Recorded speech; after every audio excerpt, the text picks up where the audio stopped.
The ministers will exchange views on the key issues of international and regional agenda, interaction at the United Nations, where Russia, as the permanent member of the UN Security Council, has been continuously supporting the process of the intra-Colombian peace process.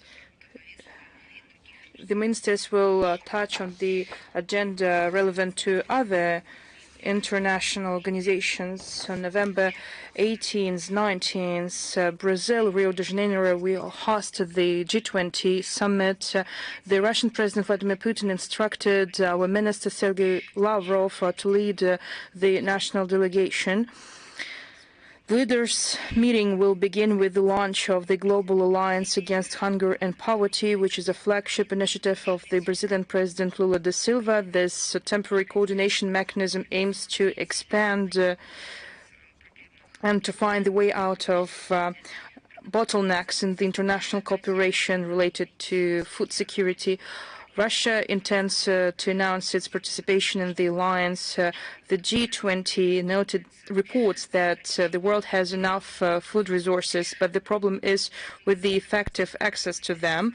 Mainly, it is caused by the geoeconomic fragmentation created by the West, as well as illegal sanctions targeting the Russian agricultural exports and the Western attempts to block global logistics, financial flows, transactions, payments, settlements. Minister is expected to express his remarks on November 18th on plenary sessions dedicated to such issues as countering inequality, hunger and poverty, and reforms of global institutes. On the sidelines of the summit, Minister will have a series of bilateral talks and contacts.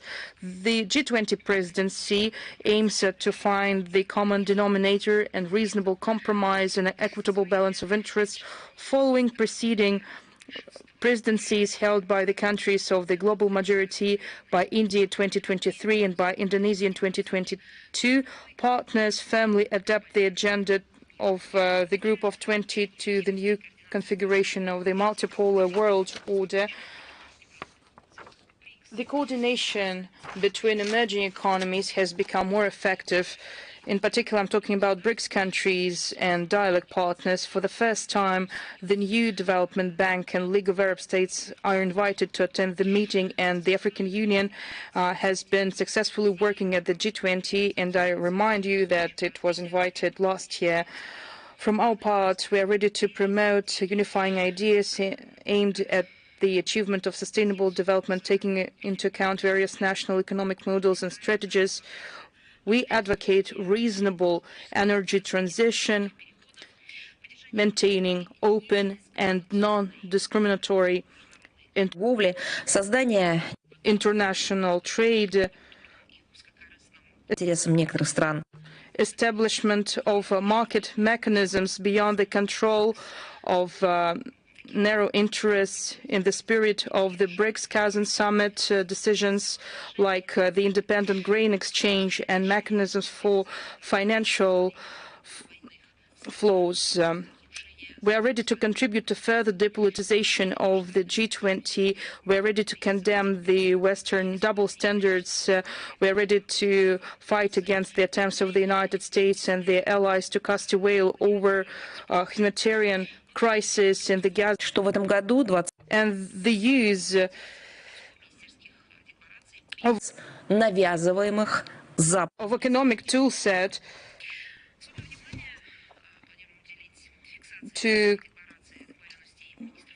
as an instrument of confrontation and to suppress dissent and neocolonial exploitation. We welcome the fact that the G20 has resumed issuing ministerial declarations without imposing geopolitical narratives by the West. In particular, we'll make sure that the leaders' declaration will contain the arrangements reached by the G20 foreign ministers at the meeting on the sidelines of the UN General Assembly on September 25th that have outlined a vector of the relevant transformations like raising the voice of the global majority in global structures of decision-making processes from the UN Security Council to the IMF and the World Bank, as well as the renewal of the normal operation of WTO that is blocked by the Americans. We are ready to play the role of the reliable supplier of food and energy resources to the friendly countries of the global south and east, and will also draw attention to the capabilities of the Greater Eurasian Partnership, the establishment of supply chains free from Western dictate and logistic routes and payments and settlement schemes. And we are ready to work with the presidency and national delegations of the G20. We are ready to make the significant contribution to the success of the upcoming G20 summit, and we wish our Brazilian friends every success in their work. November 21st, the Russian Ministry of Foreign Affairs will host the third meeting of Interagency Commission on Caspian Cooperation, chaired by the Foreign Minister Sergei Lavrov. It will be attended by the leaders of the line ministries and agencies of Russia, 3 Russian coastal regions of Astrakhan region, Republic of Dagestan, Republic of Kalmykia, as well as by the representatives of the Federal Assembly of the Russian Federation. It is planned to discuss a wide range of issues related to the Russian national interests in the region of the Caspian Sea, as well as the prospects for the development and enhancement of the Caspian Sea cooperation.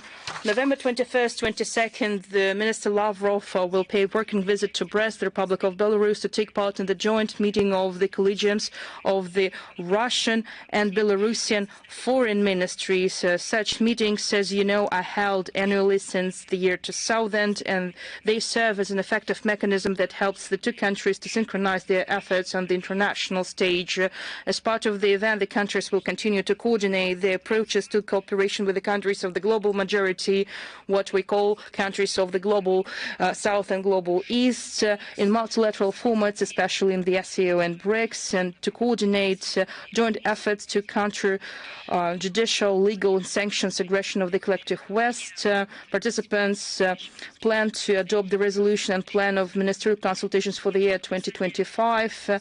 Ministers will also sign a joint statement on the common vision of the Eurasian Charter of Diversity and Multipolarity for the 21st century, as well as the bilateral declaration on increasing the role of international law and guiding principles to qualify unilateral coercive measures as illegal ways and methods to address, mitigate, and offset the negative effects of such measures.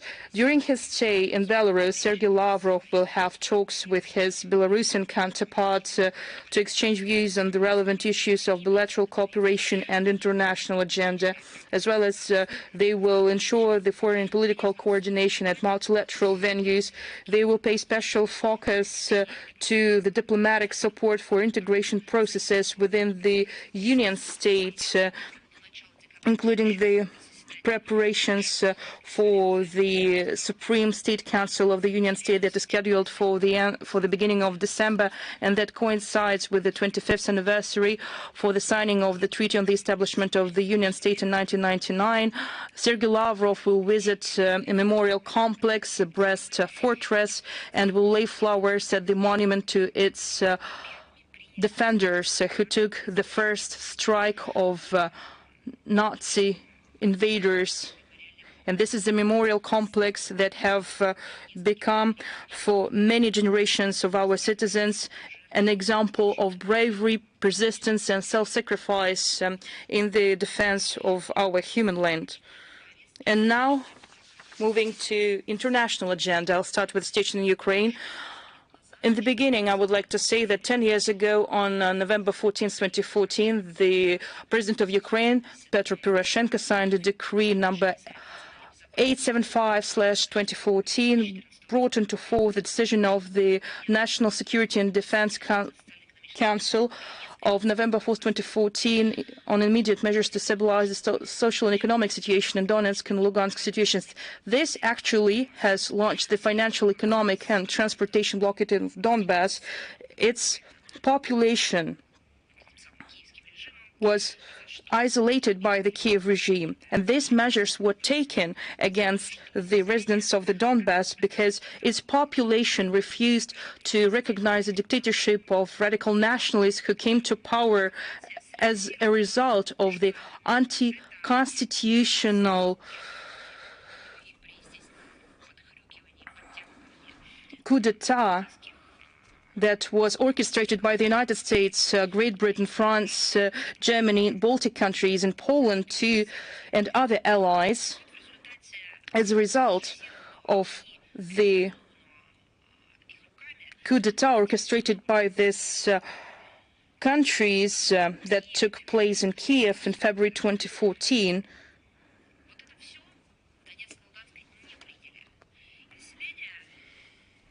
the population refused to accept the results of the coup d'etat. The population of the Donbass decided to protect their legitimate rights and freedoms. Having failed to defeat the residents of Donbass with their regular army and the Banderite enforcers from the so-called voluntary battalions, neo-Nazi rulers of Ukraine have decided to take the region by starvation, by depriving its residents of livelihood, to make them to starve to death and to suffer. What Poroshenko said when he talked about the residents of Donbass, that's what the president of Ukraine said. He said that they're going to live in the underground. Their children will live in the underground, while people on the other part of Ukraine will prosper. And all of that took place with the tacit approval of the West. The West didn't just ignore the situation, they pandered to the situation. Today, the Kiev regime continues to wage terror against the civilians of Russia by attacking civil infrastructure with artillery shelling and UAV attacks.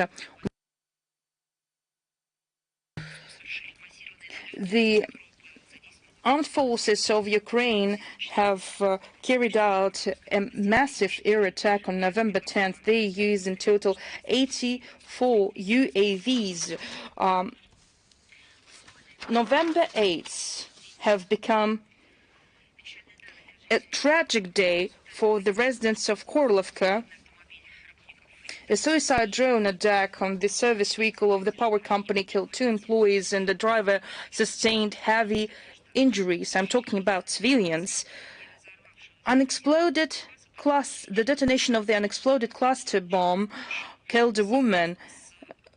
UAV attack has injured 2 men, and 10 people were injured as a result of the attacks between November 8th and November 11th in the DPR.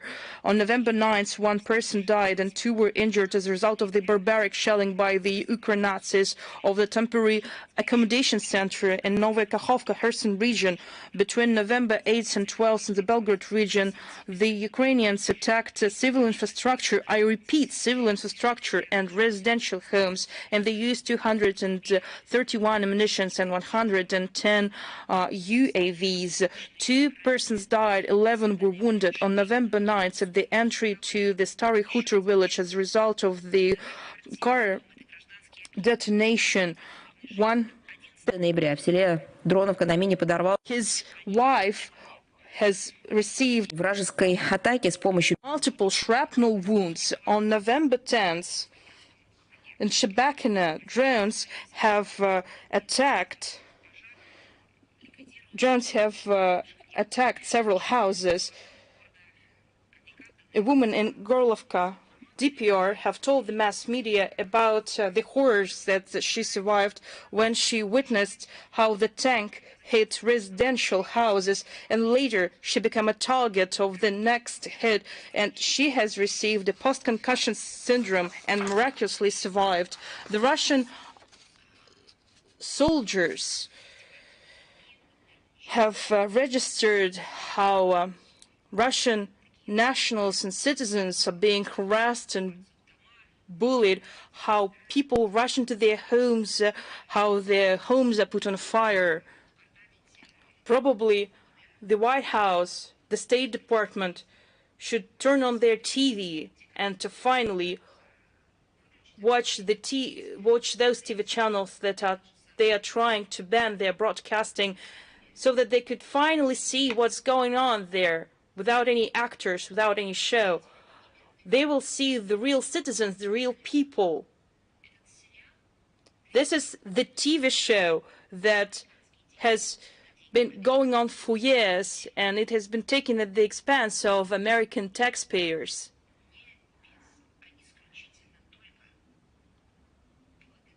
And it happens due to the supplies of American weapons and the work that White House has been conducting together with their allies to increase these weapon supplies. I understand that cinema awards are awarded now to the Kiev regime.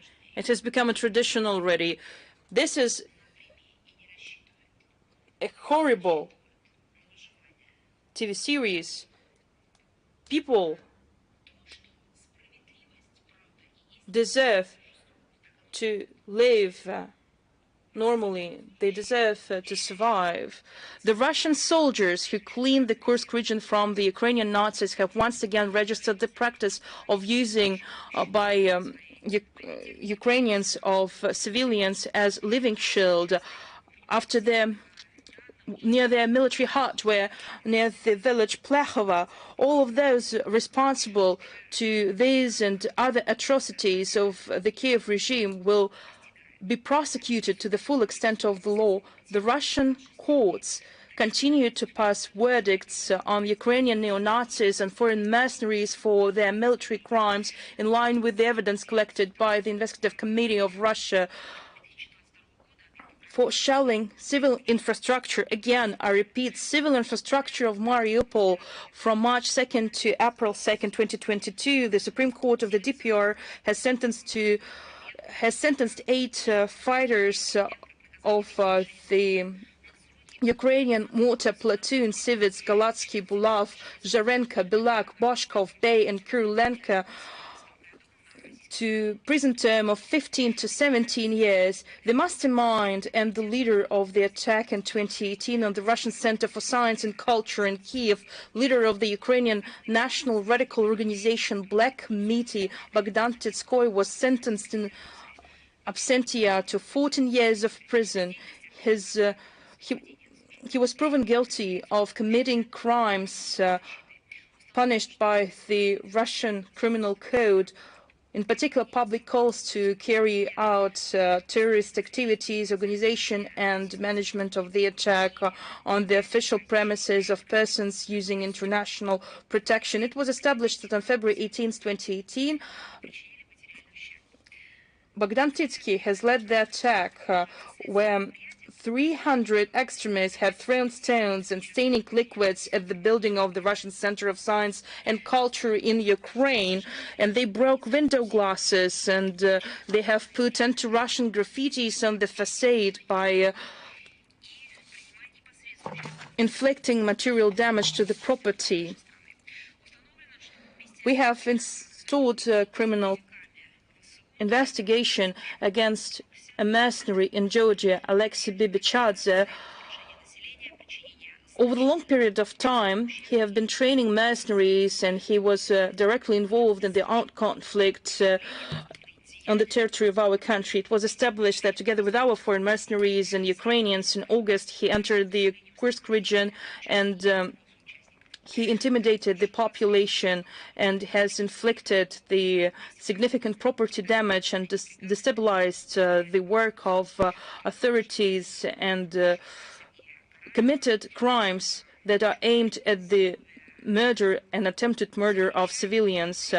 We have finished the investigations against 7 fighters of the Battalion 202, Brigade 103 of the Territorial defense unit of the Armed Forces of Ukraine, Anatoly Voloshin, Vladimir Arshulik, Sergei Koraev, Alexander Doichuk, Zinovy Sigerich, Andriy Kulbaba, and Oleg Voft. They are accused of committing terrorist attacks in the territory of Kursk region. It was established that these persons have repeatedly opened fire against Russian soldiers and civilians in villages Krasnooktoberskaya, Snaga, Komarovka, Koronevsky district. As a result of the properly planned investigative action and operative activities, they were detained and arrested, and they have read the materials of the criminal cases that was provided to the prosecutor to adopt the indictment and to file it to a court. And let's see what the West thinks about that. They were talking about peace conferences, peace plans, and so on and so forth. Since Kiev regime has been supported by NATO, by Anglo-Saxon countries, we would like to quote yesterday's interview, yesterday's comments of the NATO Secretary General Mark Rutte.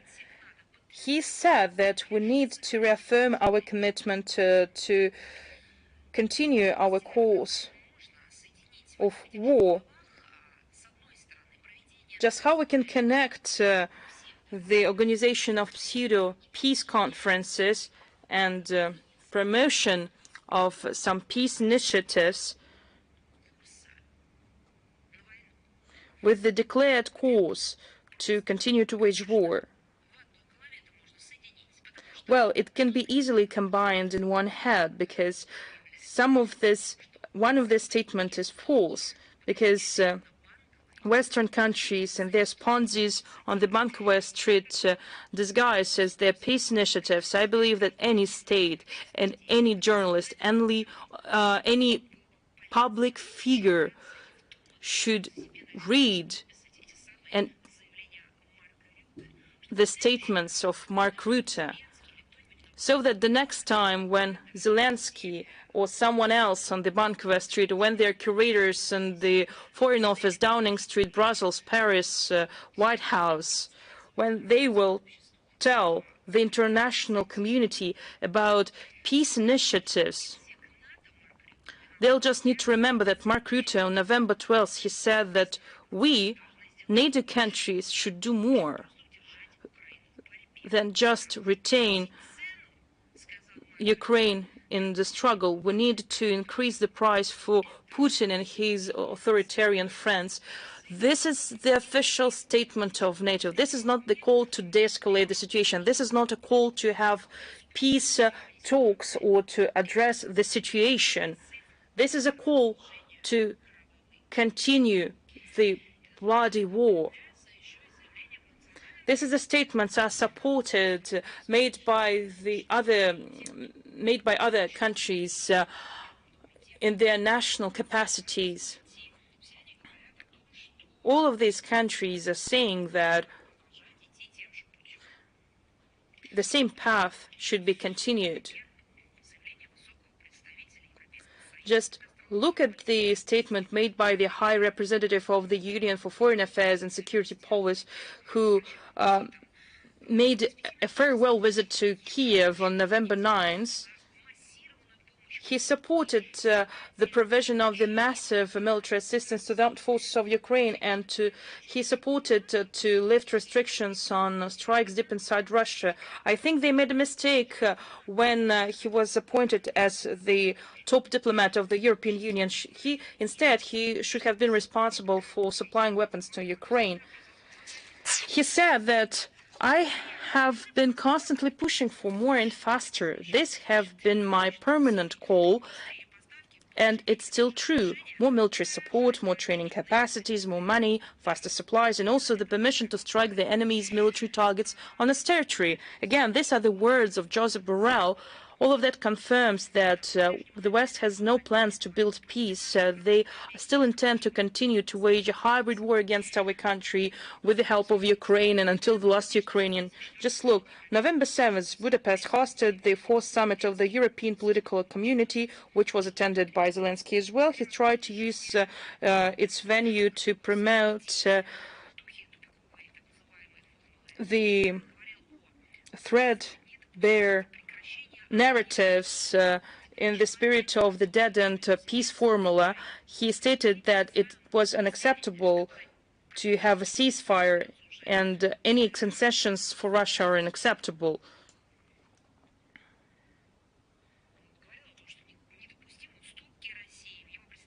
In his opinion, again, quote-unquote, ceasefire without security guarantees would mean complete occupation of Ukraine. At the same time, he hysterically begged for 300 million USDs in immobilized Russian assets in Europe, which allegedly belonged to Kiev, so that the Banderite regime could independently decide what they should spend this money on. They should better use all the property and assets that were provided to Ukraine in support. As we can see that the further funding and pumping weapons to Zelensky's junta results into serious political and economic problems for their European allies. In the European Union, budgets have been falling apart at the seams, party coalitions dissolved, not talking about controllably falling rankings of governments.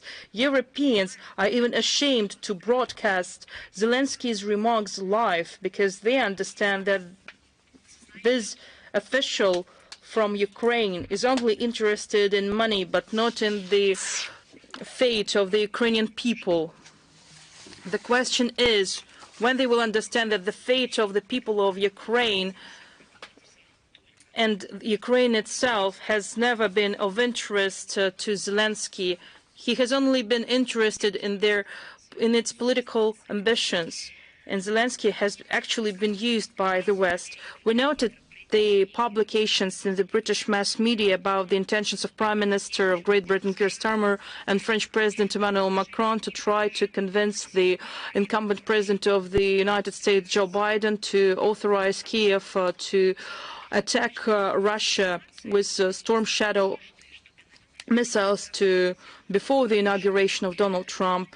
Mass media wrote that London has hopes that the White House will finally approve such step. At the same very day, in his interview to one of the French media, the French Defense Minister Sébastien Lecornu stated that they have signed a decree that will provide the armed forces of Ukraine with at least 10 Scalp long-range missiles, with which, as they hope in Paris, Kiev will finally be able to strike Russia beyond the front line.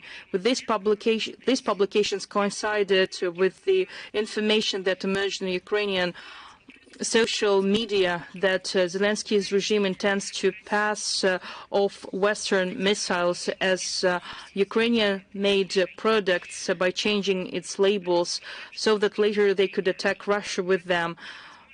It is hardly possible that such trickery can take place without the authorization of real hosts and patrons of the Kiev junta. Would like to remind Washington, London, Paris and Brussels that they continue to play with fire. President of Russia, Vladimir Putin, has clearly outlined how we'll respond if Ukraine is authorized to carry out such attacks, because we will qualify it as NATO's entry into direct military conflict with Russia. It will change the essence of the conflict and its nature, with all the ensuing consequences and response to the use of Western systems against the territory of our country will be imminent and devastating. These facts have once again confirmed that the objectives of the special military operation to denazify and demilitarize Ukraine and to eliminate threats emanating from its territory hold true. So since we are talking about the dialogue and the realizations, and now let's talk about the essence of the dialogue. In the West, as you know, The West has repeatedly expressed its outrage when we have launched criminal investigations against journalists of foreign mass media when they enter Russia without obtaining the necessary visas.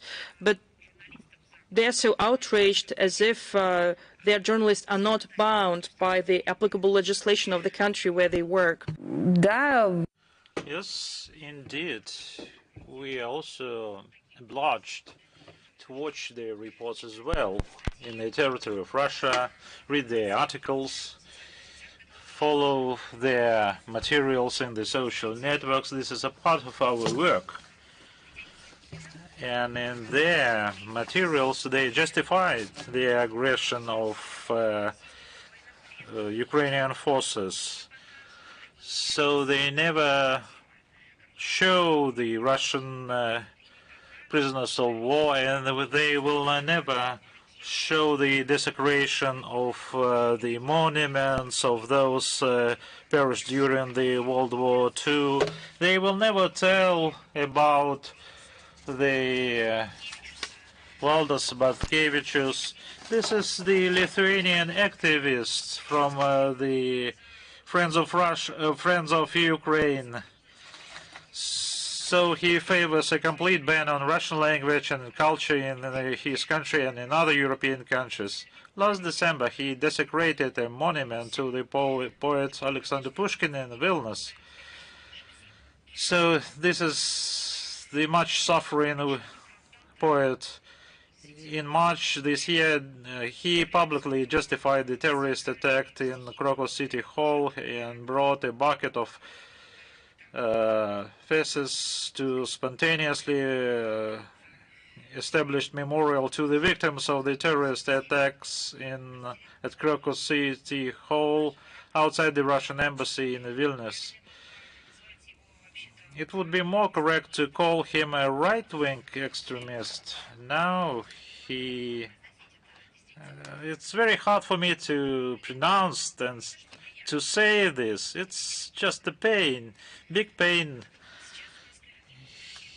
Now he desecrated the memorial to the fallen Soviet soldier in the village of Kazachya Lokhnya in the Kursk region.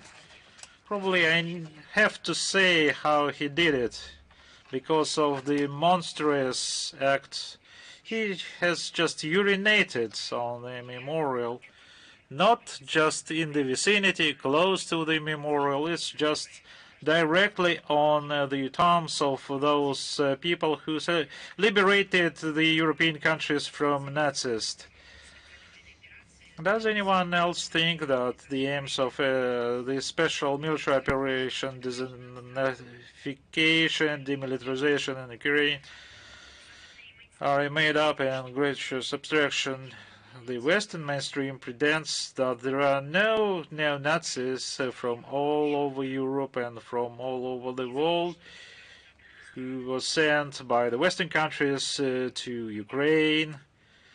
There is nobody against whom our country has a noble cause to fight against, especially to protect those who died during the World War liberating the European countries. Now, these Nazis do exist, and they have come to our country, to our land. They desecrate the graves of our heroes, and not only our heroes. We looked in the memory book of Sichuan district, who is buried on the desecrated memorial. 68 soldiers, all are known.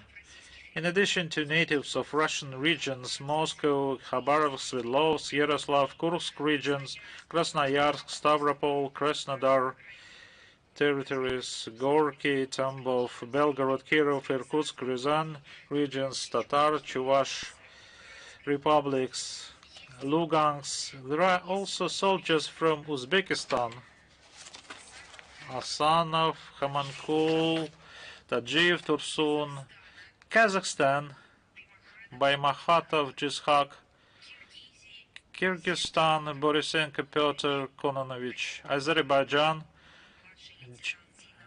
Junior Lieutenant Jainalov Jamil Jabalovich, and the same Ukraine, Partisan Kulesh Mikhail Filipovich, Nezdai Myshenko Vasily Dmitrovich, Neimbay Vasily Markovich. So, this is the face of Kiev regime, the face of the West, which is sponsoring the Kiev regime, and any organizations from the world outside, from NATO member states or from other countries like United States, Canada, which stand for cherishing the memory of the heroes of the Second World War, and which are acting to protect Holocaust victims. So any one of these organizations have ever volunteered to say something, and this is one of the thousands crimes for desecration committed by the Kiev regime. We are talking about thousands of monstrous acts. A lot of tombs, stones have been removed, painted with red paint, and just how many tombs were destroyed and moved under the false pretext, and no one said anything. And how can we put aside the memory of those victims of the World War II and those heroes who made it possible to liberate the survivors, those people who were not killed or survived? Can we divide this memory from these memories? Not, of course, but still this is what we see. And I believe the punishment just reach these desecrators of the memorials. We are waiting for the international response. We will talk about this at any international event. And the results of voting on the draft resolution against the glorification of Nazism in the United Nations testify to the shrinking space of neo-Nazism in the world. The borders of their reservation already coincide with the borrow's blossoming garden, and soon only brown plants will be left in it.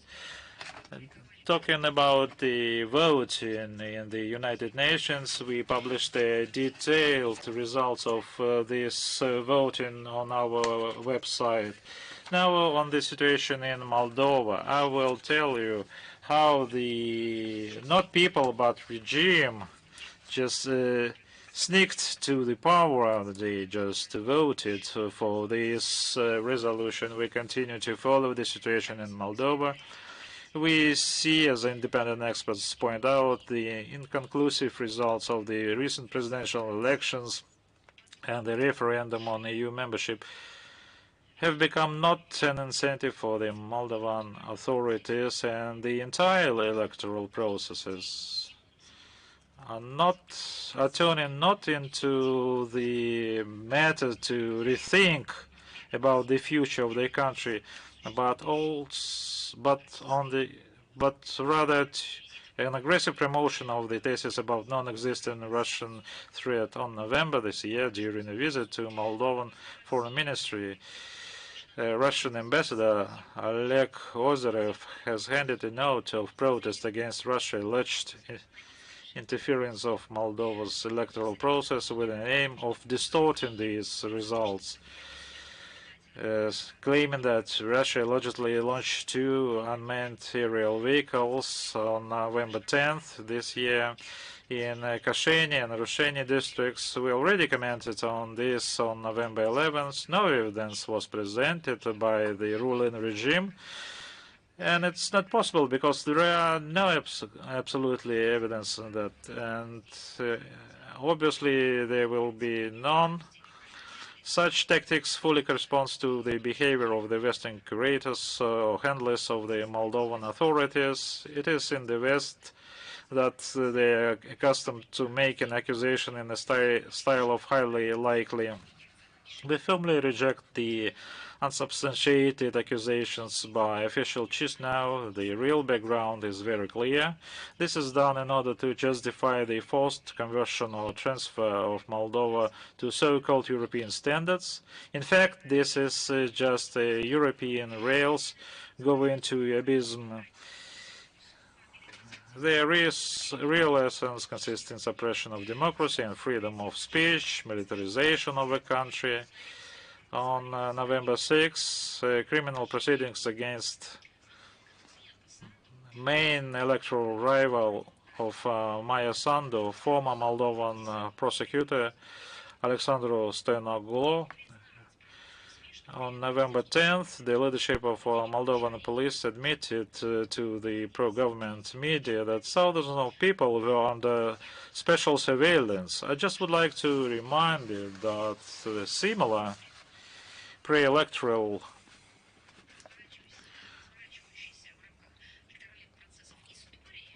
stories or tactics, like in the United States, for example, just in fact led to serious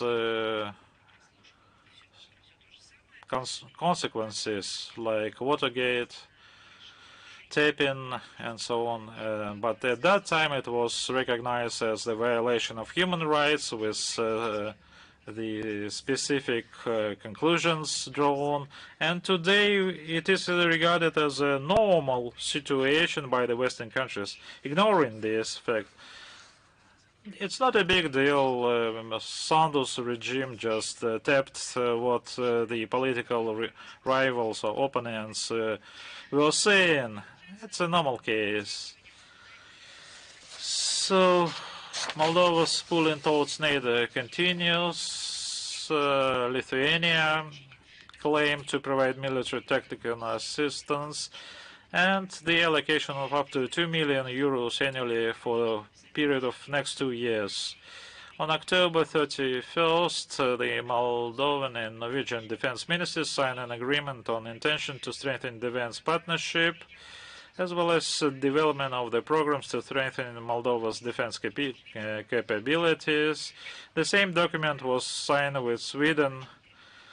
On November 6, Moldova approved the start of negotiations with on a cooperation agreement with German and Danish. And what is the basis from the ideology point of view on which it is done? I will explain. On November 11th, Moldova was among the countries that voted against the UNGA resolution initiated by Russia on combating the glorification of Nazis.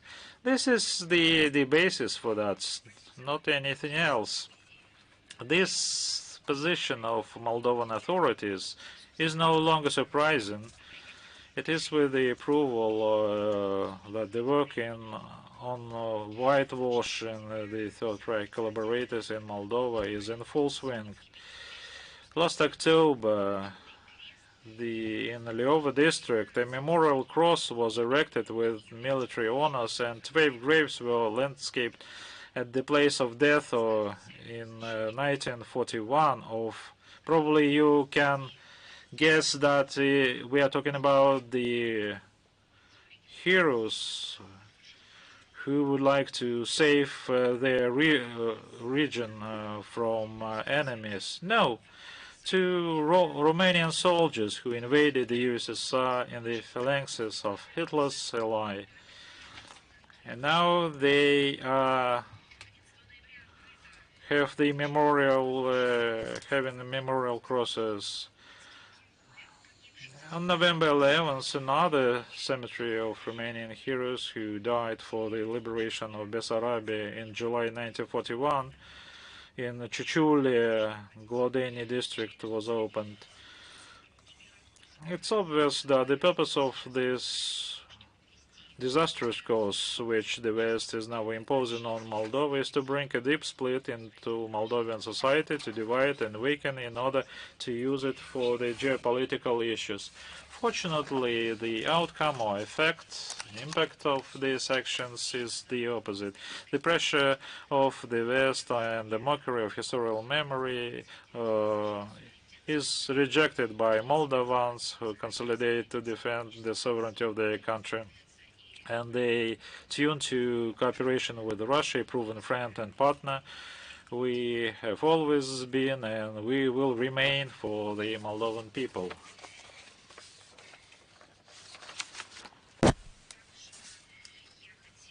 Now I would like to turn to draw your attention. We were asked to comment on what is going on the attempts in the Baltics to block or isolate our country in the context of unprecedented increase in military and political tension in Europe, sanctions pressure on Russia, traditional mechanism and multilateral cooperation. The Russian Ministry of Foreign Affairs continues its systematic work in the Baltic Sea region. We consider the reckless course of Western countries to curtail essentially any cooperation with Russia in the economic, political, humanitarian, and environmental spheres to be unpromising. No matter how much some so-called experts may wish it, even after Finland and Sweden joined the NATO, the Baltic Sea region will not turn into the internal body of water of NATO. It will always be a common space for all countries in the region. We will continue to systematically defend our national interest in the Baltic Sea and build our cooperation with responsible partners. Such cooperation is being established in particular through international scientific discussion platform Baltic Platform, which is established the initiative of Russia to develop its region. And my favorite, white helmets. This is the structure which is called in the West, depicted as a humanitarian organization. It's not just a handy organization, it's a part. It was generated by the special forces of the United States so that to implement their activities, including the criminal one, in the territory of other countries. And please, here we come, they celebrate the birthday, the 10th anniversary of creation of white helmets on October 25th. The Foreign Office published the official statement signed by other structures. From a formal point of view, they have never been regarded or claimed that this is a humanitarian organization. Canada, Germany, Qatar, and the United States, now they congratulated this organization on their birthday. I just would like to look back and remind you of the white helmets. After what they committed in the territory of Syria, turning the sufferings of these people into cheap PR actions, London is never trying to shy this organization, but they depict them as courageous and committed humanitarian workers. So the whole long list of crimes is following these organizations. Any chemical provocations in Syria, including in Doom event, was committed with a preliminary work with the special forces of Great Britain and the United States for the global community, where they appear, they are followed by dramatic events. In order to put a shame on legitimate Syrian government and member states of the United Nations. And this is what was rejected for many years by the Western countries, claiming that probably President Obama, former President Obama, said that Assad should go, but Assad just there and doing a lot in order to reanimate, revive the Syrian state, especially in the light what has been committed by these white helmets. They also got poisoned children in order to get a good picture of this event. So please study this report prepared by the Fund of the Democratic Studies, which is called The Event in Syria, especially with the former employees of this structure, White Helmets, especially those who sympathize with terrorists. Now we hear less as compared with the previous, but because of the actions of their sponsors from British authorities and the United States, they are still working after the elimination of their leader, Lieutenant Colonel Leah Mesuria James.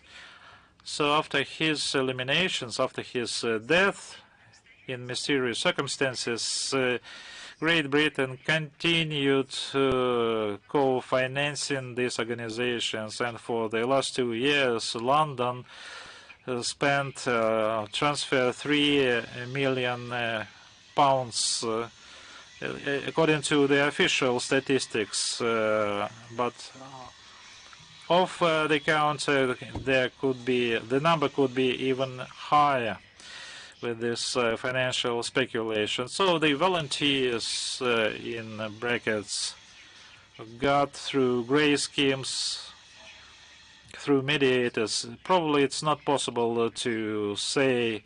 Probably some archives would have some light on that. So their presence is creating the instability in the territory of Syria, and this is the one of the things that should be rectified in order to improve the situation in this region and in globally. Now,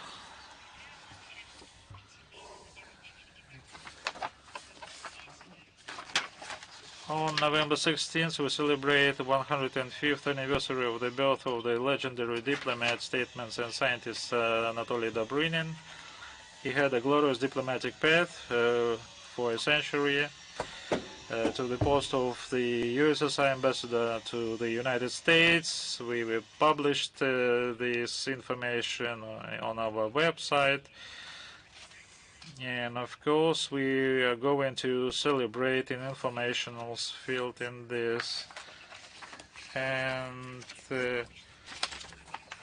on 16th, 17th November, the Russian Geographical Society, with the participation of Minister of Foreign Affairs and Россотрудничество, is organizing the 10th annual international educational campaign, Geographical Dictation.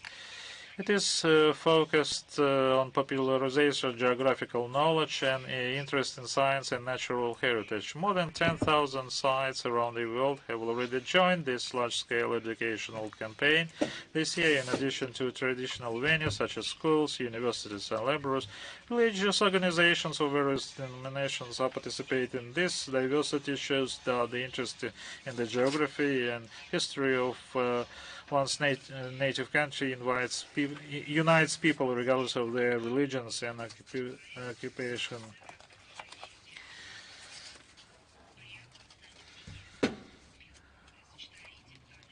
Among the venues, there is a White Sea iceberg combining the intellectual geographical journey, so everyone is invited to participate.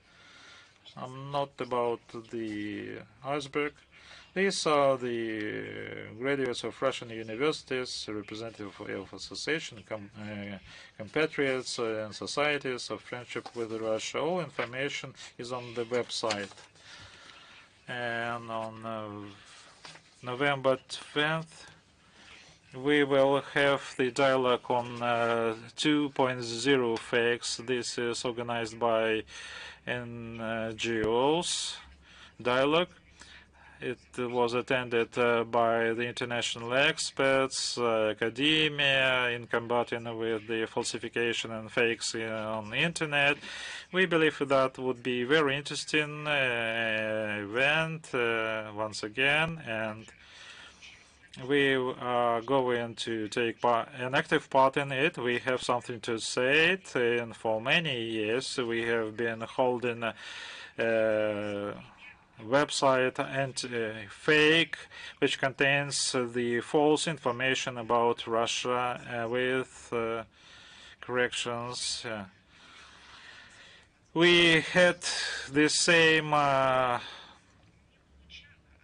types of websites earlier, but not in such scale and even in the light of the information wars, but as a specific genre. This now getting a new phenomenon, and we are holding this website supplemented with new elements, and we published specific materials, articles, and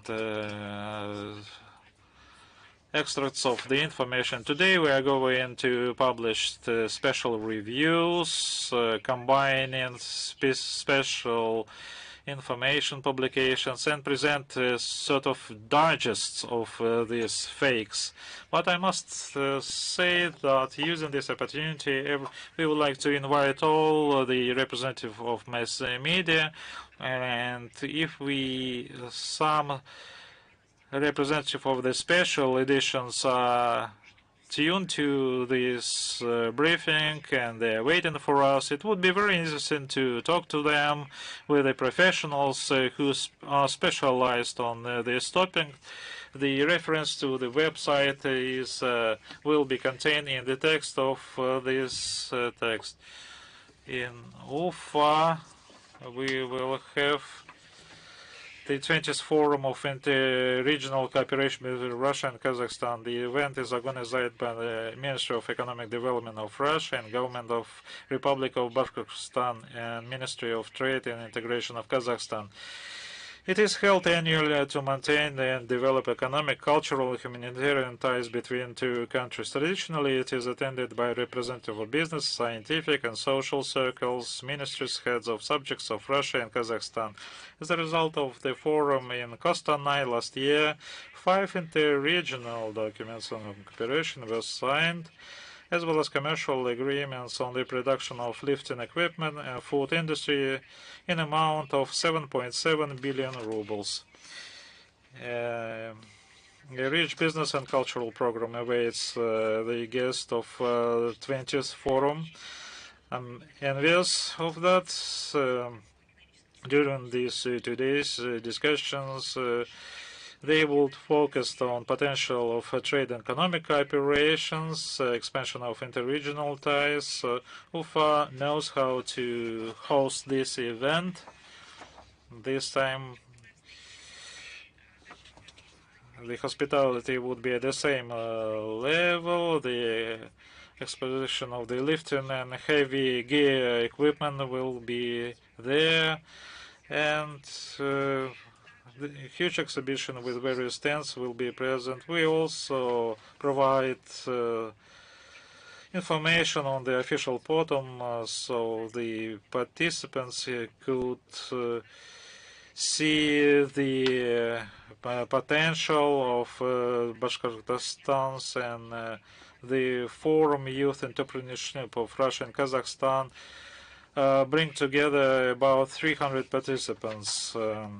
One of the main cultural events will be a fashion show. The best designers from Russia and Kazakhstan will show their works. They will present clothing lines in national and modern design, and will demonstrate the achievements of this fashion industry. But we will expect another try. I'm referring to a gastronomic festival guests. Have the experience of attending these festivals. The guests could try traditional and author dishes. Please hold on. It would be very delicious for music lovers. The Voice of Friendship of Peoples festival will be held. For accreditation details, for the media, and everything would be provided in the text of this briefing. And another, I believe, quite useful information for you as part of the comprehensive state program to promote international cooperation. I would like to tell you about the project Russia with You. It will tell Russians and foreign nationals about the work of the Russian Federation in fostering international development. Sotrudничество is promoting the insignia of this brand among the partner organizations and is using the labels of the humanitarian cargo to promote it abroad and to make it more recognizable.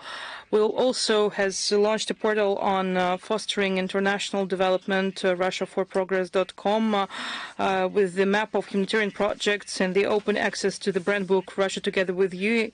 And we're also, as part of the project, the Volgograd organization, Volgograd Regional Public Organization, the Friendship House, with the support of Rosotrudnichestvo, the Russian Emercom, Ministry of Defense, and the Federal Agency for Ethnic Affairs, the Russian Railways. All together, they have supplied humanitarian assistance in crisis zones, and they have supplied more than 100 tons. By following the example of Volgograd, more than 55 regions of Russia have already joined the international humanitarian projects. Humanitarian assistance that is supplied by the Russian Ministry of Emercom have also labeled with the logo Russia Together with You to coordinate the efforts of agencies to promote information about the Russian assistance abroad. Moreover, the branded products Russia with You is spread among partner organizations. For example, it was provided to the participants of the Greater African Scientific Expedition initiated by the Russian Fishing Agency to research vessels of Russian Fishing Agency Atlantniro and Atlantida had that labels. So we will provide all the links in the text version of our briefing. So I believe it's quite a useful and interesting information for you. And I would like to make some announcement about our information work. We continue to expand our digital diplomatic family.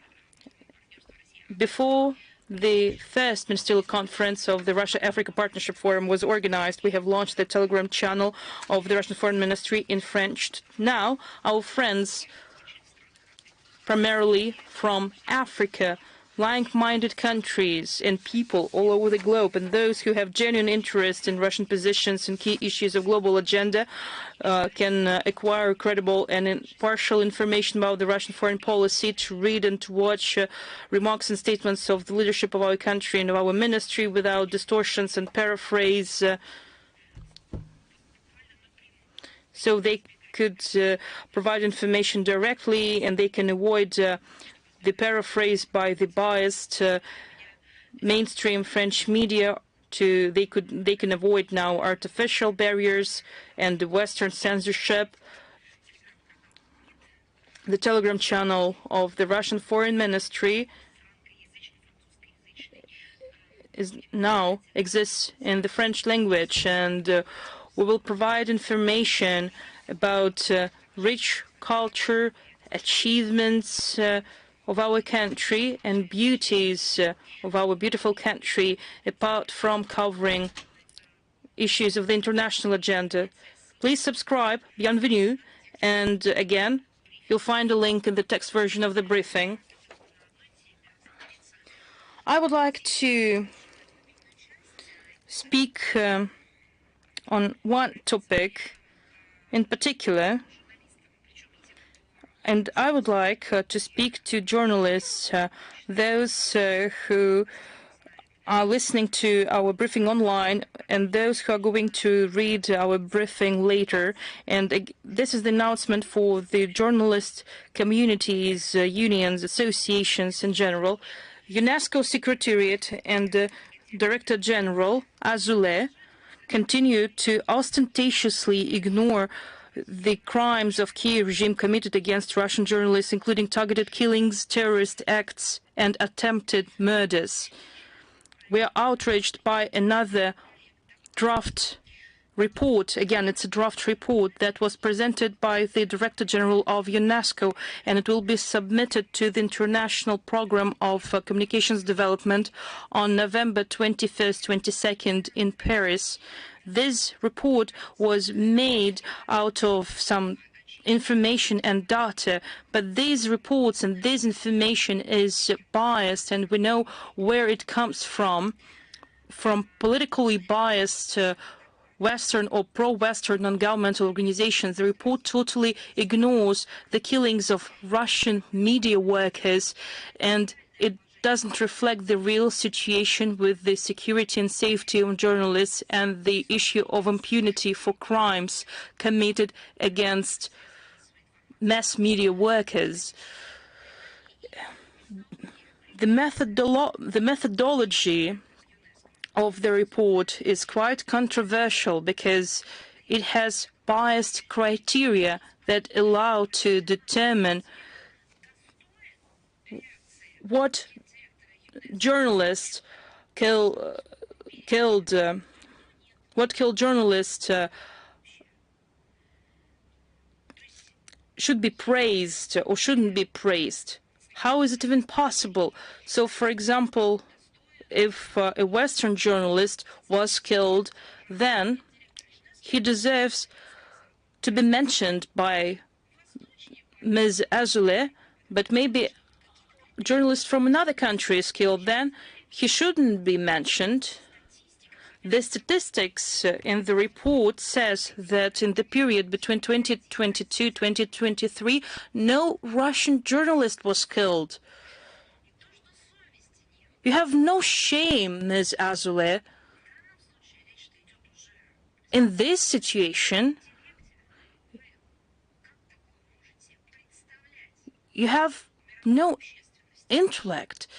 How dare you present this document to the international community? We regret that over the period of the report period, Daria Dugina, Vladlen Tatarsky, Oleg Lokov, Rostislav Zhiralyov, Maxim Maksudov were killed. The Russian journalist Rostislav Zhiralyov, whose killing Ms. Azoulay has commented, but she didn't condemn, but just regretted his killing. His name was added to the list of killed Ukrainian journalists.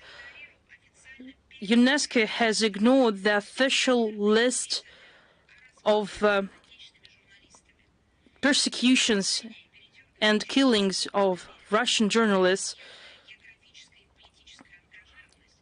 The geographic and political bias have affected not only Russia, but many other countries.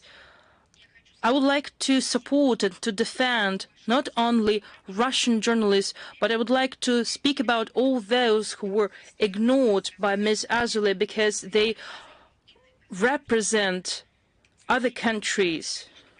They have downplayed the number of Arab journalists that died as a result of indiscriminate attacks of Israel against Palestine in 2023. I'm talking about 24 journalists.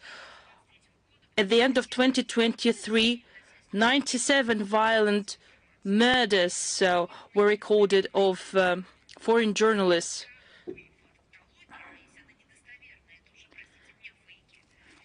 Unreliable, fake information was provided. The report has become an instrument of spreading disinformation. The Director General should bear the full responsibility for this. She has received a countless number of reports and requests about the crimes committed by the Kiev regime against journalists, but now we see that she deliberately, it wasn't an accident, she deliberately didn't add these journalists in her report. Such actions, rather inactions, have a negative effect on the situation in the organization itself.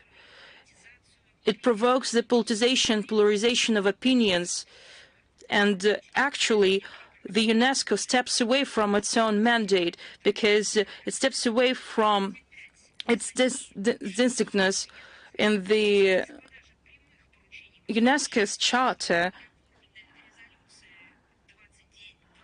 and resolutions, condemnations of the killing of journalists. The organization is undermining its own founding pillars of work. What has been developed for decades, Ms. Azoulay is ready to sacrifice it to opportunistic interests of the bloody Kiev regime that is so protected by Western countries. I remember when the times when such reports were mentioned in the statements and press releases, when they mentioned journalists when have become victims of everyday crimes, and there was no opportunity to say that there was a fight which has nothing to do with the professional occupation of a journalist. But even if they said that a journalist went out of the cafe and had a quarrel with someone else, but since this person was a journalist, this person should be protected anyway. Dozens of people over the past year have died holding their microphone and camera in their hands. They weren't just media workers, and they've just fulfilled their duties. They understand that they risk their life, but nonetheless they were ready to risk their life to show the true information. UNESCO, its Secretariat and its Director General has all the information, but they prefer to disregard it, and they are doing that on the national basis. The connection is clear and evident, which nullifies the mandate of UNESCO and makes us question if Ms. Azoulay should head such organization. It is the racist approach of the Director General of UNESCO, and we cannot tolerate it. We are going to elaborate our tough position at the next meeting of UNESCO, as well as at other relevant activities of UNESCO. We will raise this question, and now I'm ready to answer your question. International Live, please. Hello. Over the past week, the head of the Polish Bureau of National Security, Jacek Sewera, in his interview stated that any initiatives to put an end to the conflict in Ukraine should stem from the current realities. And I would like to quote, any negotiations that should lead to peace should take into account the current realities. That's how he responded to the reports from the President-elect team to settle the crisis in Ukraine. What do you think about things? I think that the head of the Polish Bureau of National Security quoted our position. That's what the Russian Federation has been saying for so long. Settlement of Ukraine is impossible without addressing its root causes, taking into account the security situation and the situation on the ground. That's what the President and Foreign Minister have been talking about. Territorial realities should be taken into account, in particular the rights of people to self-determination. We cannot speak about lasting and durable peace without ensuring the neutral, non-bloc status of Ukraine, without eradicating Nazism in this country. Poland continues to suffer from Nazism emanating from Ukraine until all discriminatory laws are abolished that go against norms that were adopted by the European Union. That's what President Putin said when he expressed his remarks in the premises of the Russian Foreign Ministry on June 14th, when he has provided all the terms to put an end to the conflict in Ukraine. This is a process when we see that they finally begin to understand, maybe it's something else. Maybe they realized it before. It's difficult to say.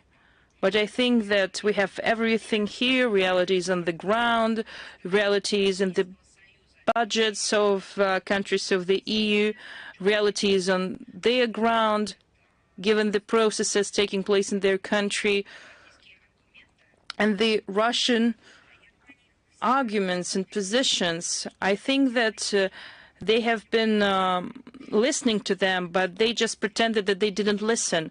I think that all the factors should be taken into account, and I believe that they are starting to realize. Thank you. And the second question, you have mentioned this event. I mean the European Political Community Summit that was hosted by Budapest on November 7th and 8th. What do you think about its outcomes? Well, to draw the line, this event has demonstrated that this format is targeted against Russia, that it is aimed at confrontation with Russia. They're speaking about peace. They make slogans about peace and security in Europe, but against the backdrop of these calls and words made by countries taking part in this event, they say that they won't allow ceasefire in the Donbass, that they will continue to provide weapons to the Kiev regime. What's next there? They will address the situation on the battleground. It is quite fits into organically, because when they are speaking about peace and all their statements and words about peace that are made by the EU officials, all of their words are false. They should just abandon their steps like providing weapons to Ukraine. Moreover, we have noticed the spirit of neocolonialism that was in every statement. They are trying to impose neocolonial approaches on sovereign states. They are trying to impose anti-Russian policy on independent countries, assuming that they have a right to do that. They are trying to use the European political community to pretend that they are going to have closer ties with the candidate countries, with the EU, and to fit them into an aggressive policy of Brussels. But at the same time, we hear quite the adverse effects. Multilateral formats are ruined. They are replaced with the new initiatives to which Russia is not invited, but I just can't imagine how they can ensure peace and security without inviting Russia to such formats. Moreover, these states haven't yet abandoned the concept of equal and indivisible security, or probably they have switched to the straightforward neocolonial mentality. If they still have the understanding of equal and indivisible security, then they should stop undermining stability and security in Europe and stop drawing dividing lines, stop waging hybrid wars. But while they continue to do so, we'll continue to make our own conclusions from that. And as for the informal meeting of the European Council, its main conclusion is that they have no real outcome from their meeting. They have been singing as a mantra the text that they seek to inflict a strategic defeat on Russia. Everything that happens next is happening by inertia. But we see that their social and economic situation is getting worse, and their countries have become less and less competitive. Businesses are leaving their countries. Well, they do that because their problems are so clear and evident, and they are unable to silence these issues and to conceal them. The report of the former Prime Minister Draghi that was discussed at the summit has revealed all the weak sides of the European Union, including the adverse effects of politically motivated severance or suspension of mutually beneficial cooperation with our country. We have provided our in-depth and thorough comments on that. You can find that in the text versions of our briefings. But it is obvious that the European Union is trying to find a way out of the dead-end situation, but it's difficult for them because they cannot recognize the truth. They cannot admit that the policies failed. The only solution for them is to recognize that the anti-Russian policy imposed in Brussels by the United States does not correspond to the interests of the European Union itself. This policy is targeted against the European Union itself, taking into account geopolitical features, taking into account historical moments and distribution of resources. It is time for EU countries to understand that the gravity of economic problems that they are experiencing is directly proportional to their servility, to their obedience to the United States, but they won't recognize it because it means that they will lose some part of their sovereignty, and they don't want to do that. It's understandable. But the overall situation around Nord Stream pipelines is telling. Someone has done it. Someone from NATO countries has done it, but they can't even recognize it. They can't point fingers. They can't find those responsible for that. President Biden and Deputy Secretary of State Nuland said that. They can't even say that someone did that, especially someone who is from NATO countries, from NATO allies. They do not hold any press conference or briefing. They don't provide any information. They continue to pander to their overseas partners. Ursula von der Leyen has solemnly promised to the new White House administration to increase imports of American liquefied natural gas that is much more expensive than the Russian gas, and that reduces the competitiveness of the EU economy. Can you just imagine Ursula von der Leyen pledged to the detriment of her own countries to buy much more expensive goods for their countries? It's the utter absurdity that we're observing today. European Council has drawn special attention to the Trump victory in the US election and how it's going to affect the transatlantic relations. I believe that the way how EU countries reflect on that shows their dependence on Washington. They cannot even admit it. They cannot admit that it's a sovereign decision by a country that is not an EU member, because for them it will be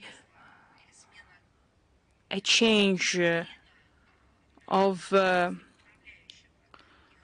in leadership of the EU, and such a change in the leadership will be so significant and important that it again strengthens their dependence, and they don't even know how to show their manners in the decent way. I think that we have spoken about it for too long time, and I believe that everything is clear. Ria Novosti, please. Hello, Ms. Zakharova. Hello. I have two questions for you. The first mass media reported that the Russia-Finland border might be reopened in 2025. Can you confirm or refute this information? Is Russia ready for taking such a step, taking into account the outright Russophobic policy of Finland and the fact that it provides military assistance to Ukraine? How can we even argue whether such step is possible or not?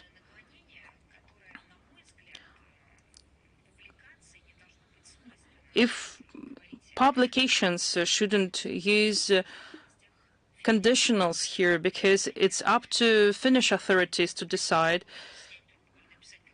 Because if this article was written by a Finnish mass media, I think that they should have just made a call. I just recall that under the false and far-fetched pretext of Finland has closed the border, they said that Russia has instrumentalized the border to send more migrants into Finland, and therefore Finland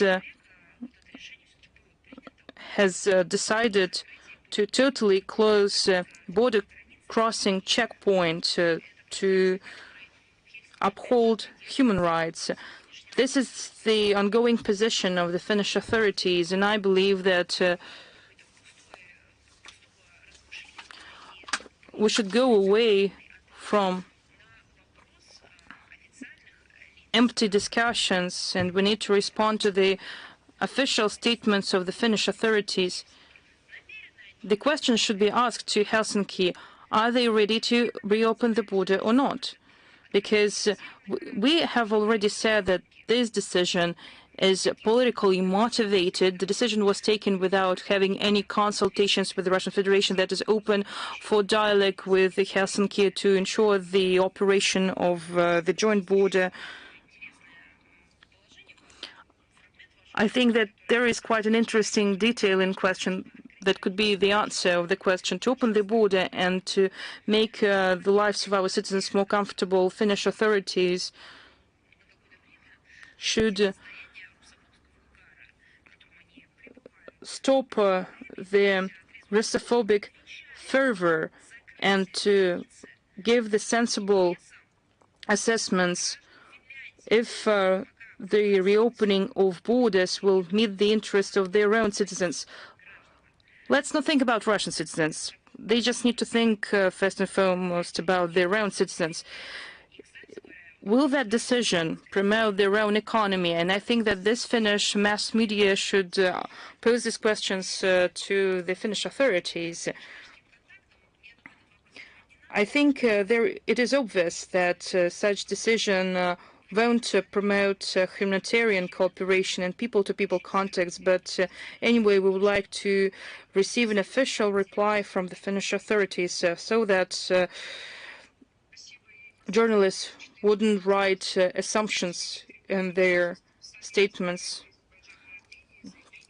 Several years passed after agreements were signed by Russian, Armenian and Azerbaijani leaders. It was in 2020. I think it's difficult to exaggerate the meaning of this trilateral statement. Russia, Vladimir Putin, in his personal capacity, has made a giant step to stop the bloodshed. In January 2021, a summit was held in Russia at the initiative of the Russian president, and it was attended by the leaders of Armenia and Azerbaijan, and it kicked off the peace process. The trilateral working group was established, co-chaired by the deputy prime ministers of the three countries to address all the logistic and transportation issues in the Caucasian region. And based in line with the statement of November 20th, 2020, the main areas for work to normalize relations between the two countries were identified. They discussed the blockade, delimitation, demarcation of the border, development of contacts between civil society organizations. So when the work has been carried out in this trilateral working group, real results were achieved in a broad range of issues. And June 2023, we were close to establishing transport routes in the region, but due to Western influence, Yerevan has frozen its participation in the group and in all trilateral formats. Just let me be frank and let me recognize that the United States and the European Union, who have tried to take the role of international intermediary, weren't able to invent anything new. They just copied our experience and expertise, and they tried to subjugate its peace process to their own. It's obvious they would like to put the pressure on the region while squeezing out Russia and Turkey. It's another source of tension, and they completely don't care about the fate of the people living in this region. They have their own ambitions, but in contrast to the Western countries, we would like to see this region prosperous and living in peace. We have historically established interest, financial, economic, political, because it meets our interests, and this is the guarantee of stability and security.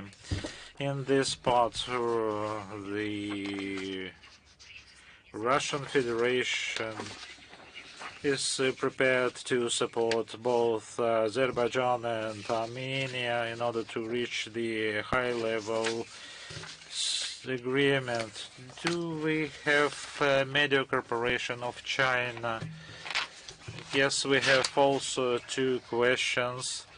The 31st APEC informal leaders will be held soon. The theme of conference, empowerment, inclusion and growth. It will focus on trade, investment, energy and digital transformation. What are the challenges faced by the countries of this region, and what measures or method of cooperation can be important for this region? We just recently, among these challenges, we always list the pandemic, international terrorism, human-made disasters, natural disasters,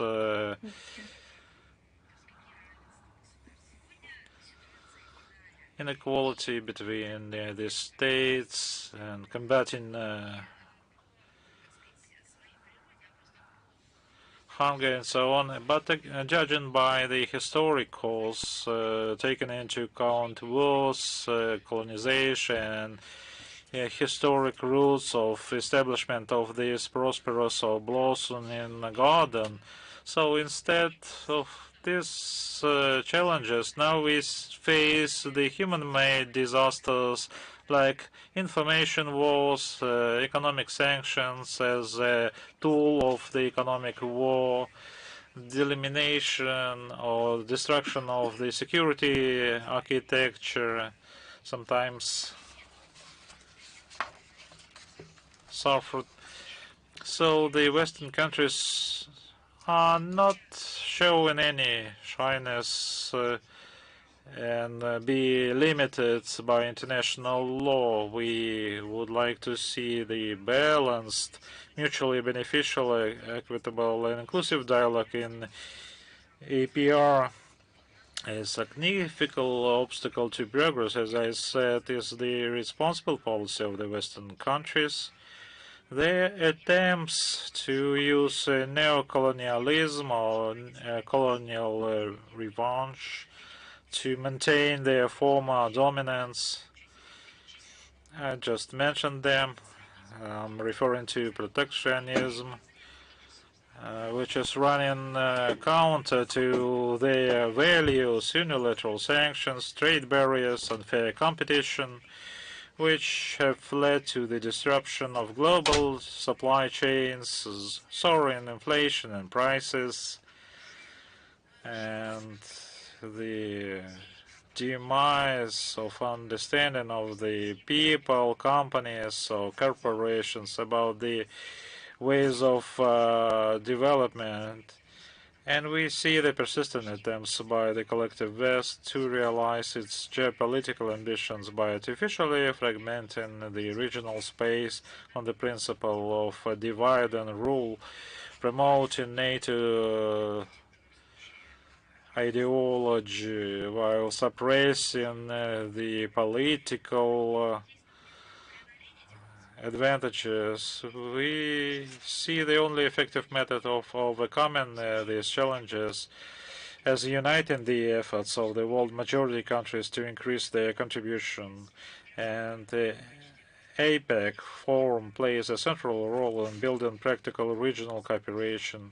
And it's very useful tool for fine-tuning common approaches as in trade liberalization, digitalization, transport, food and energy security.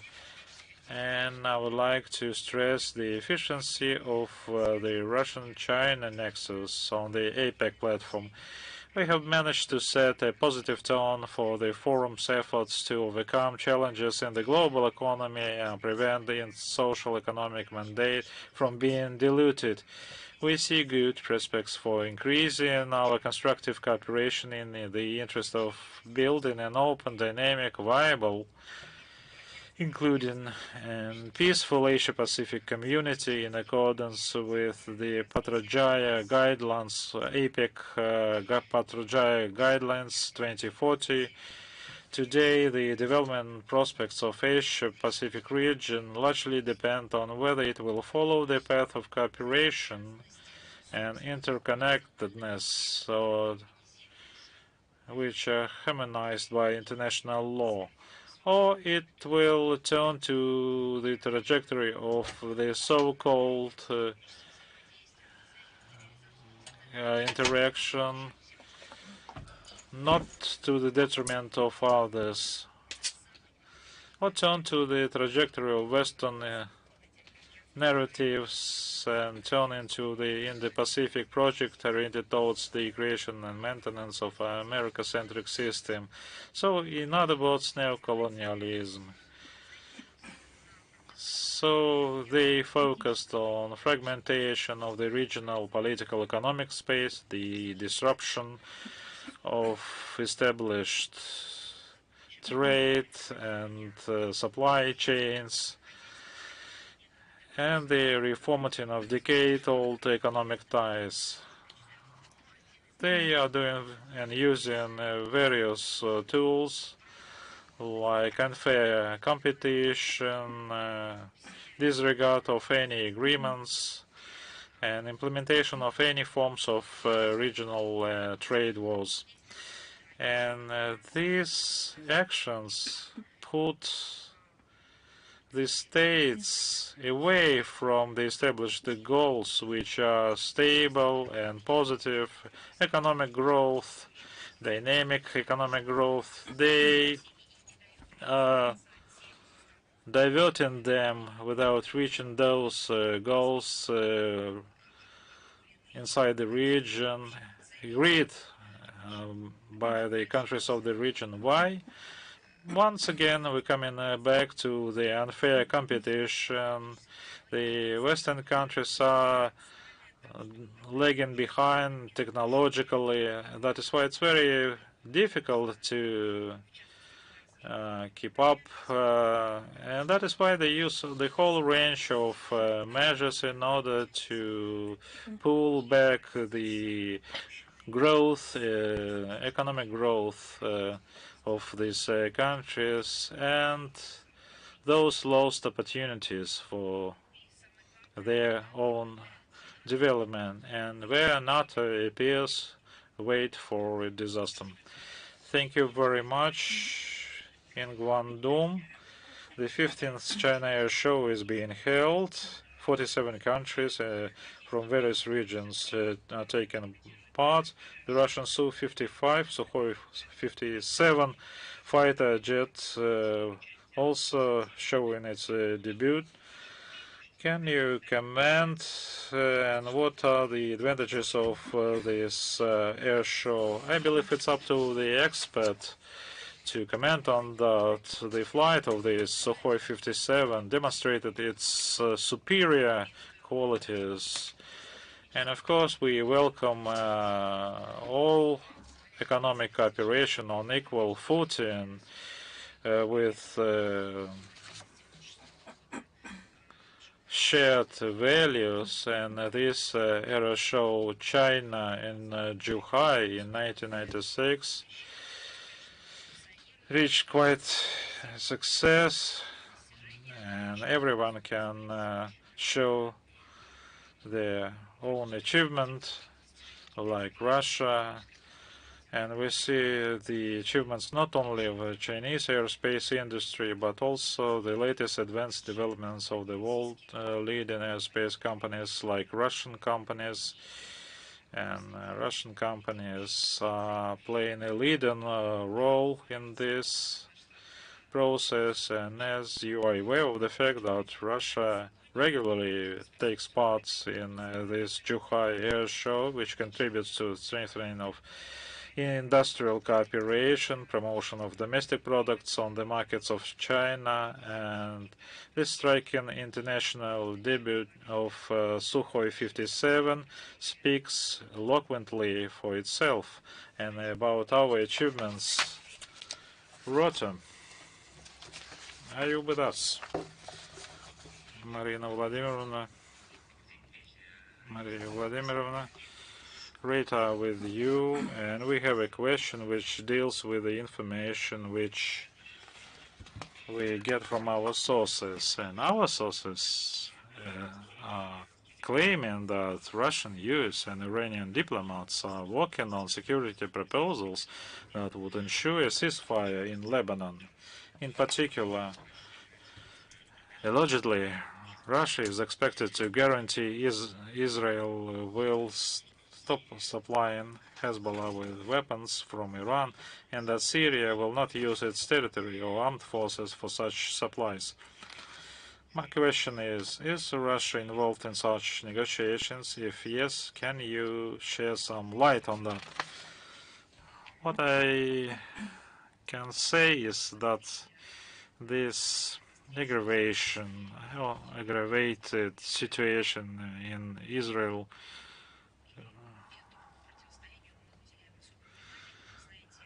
confrontation. We pay a lot of attention to this confrontation. It is in the scope of our interests. We are trying to use every possible efforts to stabilize the situation.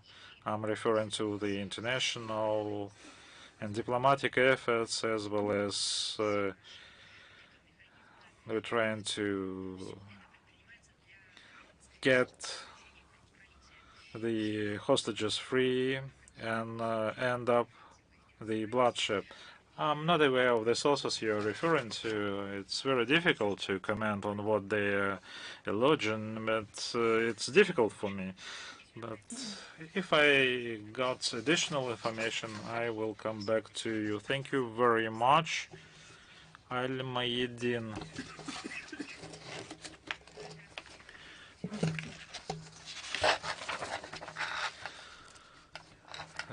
The Western media claiming that the strategic partnership between Russia and Israel will never be signed.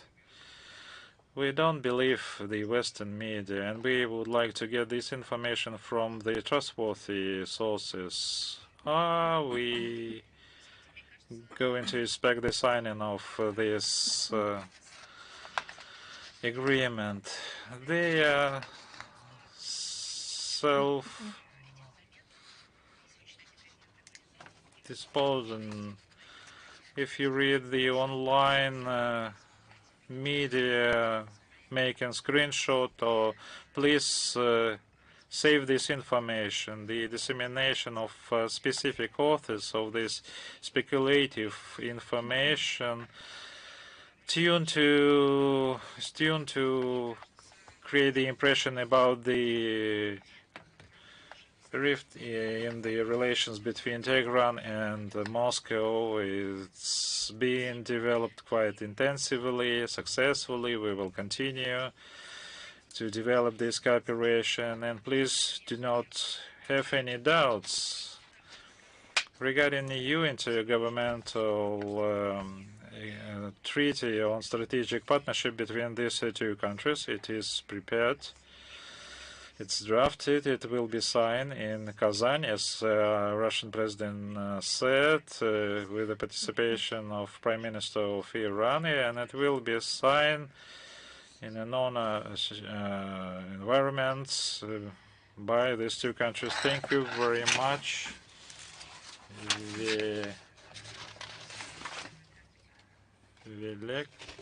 I have two questions, actually. First question, the Azerbaijani president saying that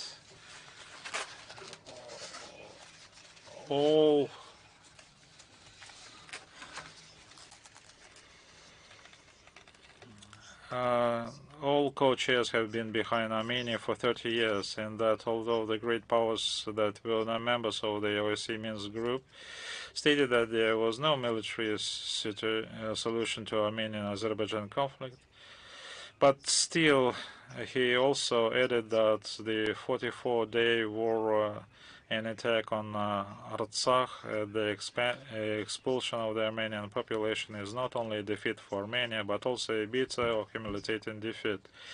Russia is also among the members of Minsk group. How would you comment these statements and such attitude towards Russia and its many years of mediation efforts? In fact, Mr. Aliyev directly admits that Baku was not initially determined to solve the conflict through negotiation based on compromises, and they were preparing for an attack on the Armenian population in Artsakh. I believe that you repeatedly witnessed that both countries, official Baku and official Yerevan at all levels, positively evaluated the mediator role of Russia. As far as Minsk group is concerned, as you might know, we were not happy about the work done by this group. We harshly criticized this group, especially after the western part of this group started blocking this, and they presented openly their official positions. And the sentiment inside this group was based mainly on the Russian achievements, and they were reflected in tripartite agreements between Russia, Armenia, and Azerbaijan, and they were also evaluated highly and positively by these two countries. But when the Western countries started twisting the situation, this group was buried by the hands of, with the hands of these Western participants. They were tuned in what pose, but they were tuned not to the settlement, to the politicization and promotion of their own interest, but it has nothing to do with our position. Once again, we criticized the Minsk group for their deeds, and we tried to contribute to the work of this group wholly on a positive in a positive manner, and it was highly appreciated by two countries. But I'm referring to the period before 2022. Once again, I would repeat that you can also start following what I'm saying, and if we had some positive achievements, we always mention it. When we saw negative impact, and we started saying that its activities were blocked, semi-blocked, There were various difficult political situations, contexts, frameworks, but it's quite obvious that the Russian mediation role, and it was confirmed at all levels in Yerevan and Baku, was on November 6 this year. A court in Baku found political scientist Nazaret Mahmudov guilty of state treason and cooperation and sentenced her for 13 years in prison. According to the statement, she allegedly conducted secret activities under the guise of the political scientist and journalist, and frequently traveled to Moscow, participated in secret meetings, received money, and so on. How would you comment on this verdict and the charges to Madam Mamedova, in particular the publication of openly pro-Russian materials? I would like to draw your attention to the fact that we are talking about the citizen of Azerbaijan, and we are talking about the activities by the competent authorities.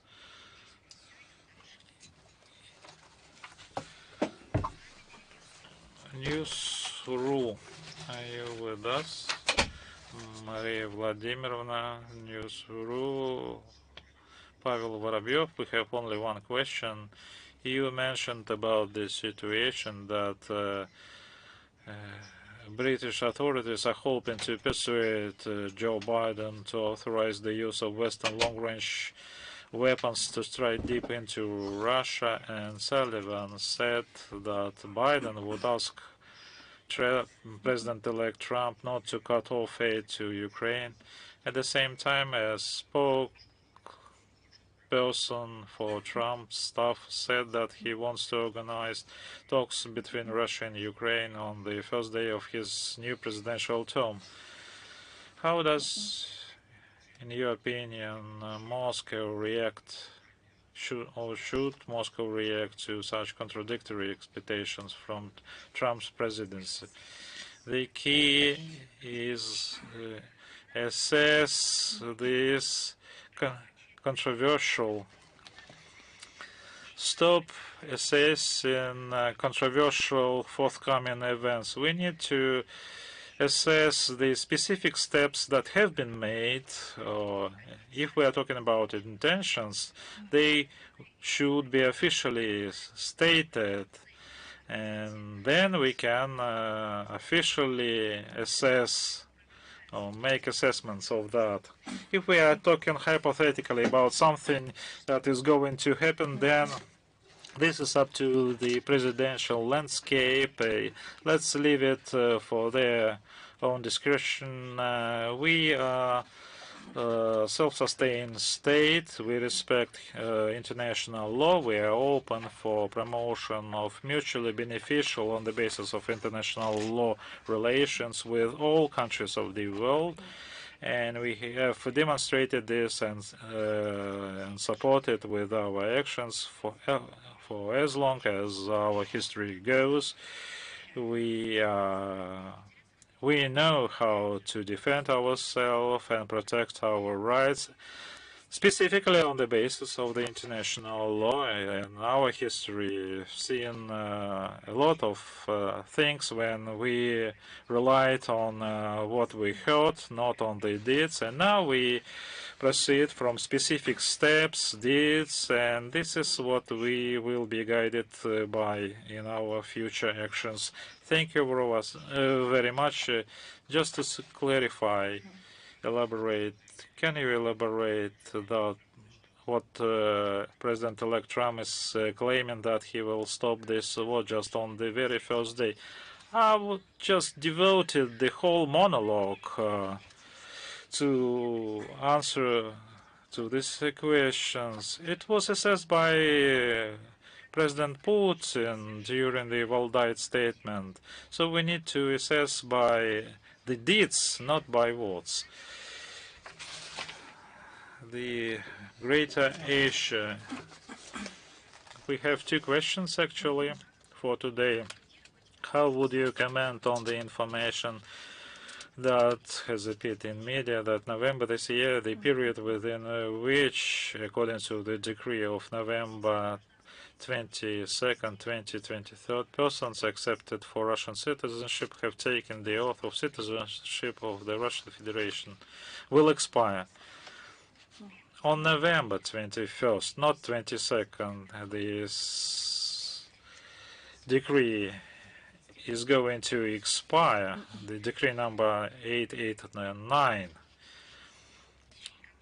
during which persons who obtain the Russian citizenship in accordance with the federal law must take an oath of citizenship of the Russian Federation.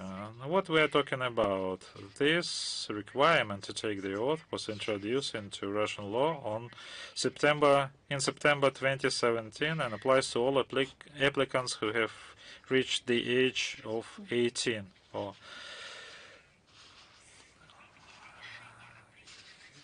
After that time, the decision on accepting or granting the Russian citizenship doesn't mean that he is a full citizen of Russia.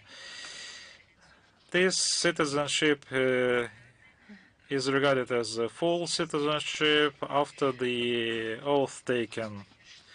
And I would like to clarify that those who obtain citizenship after 1st September 2017 do not take the oath. They are considered to have acquired citizenship from the date of a decision by an authorized body. So we need to clearly follow the date when a person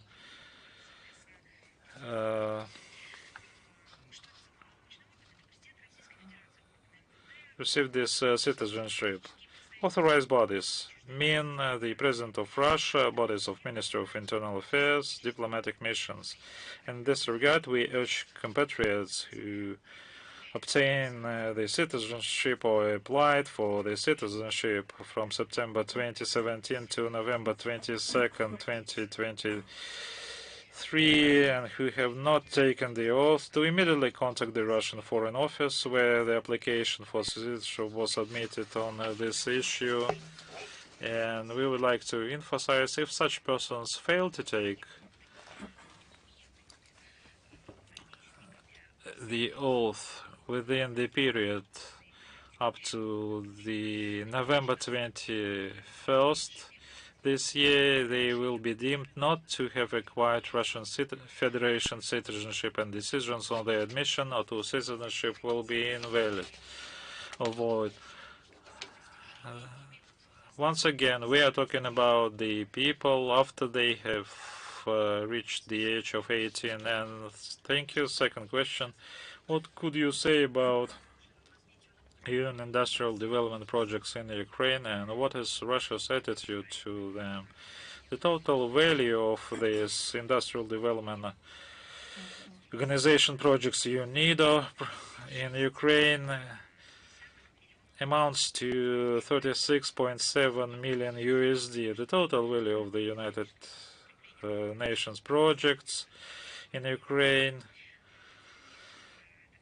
is focusing on sustainable industrial development, economic growth, strengthening agro-industrial growth. The main donors are Germany, Japan, Switzerland.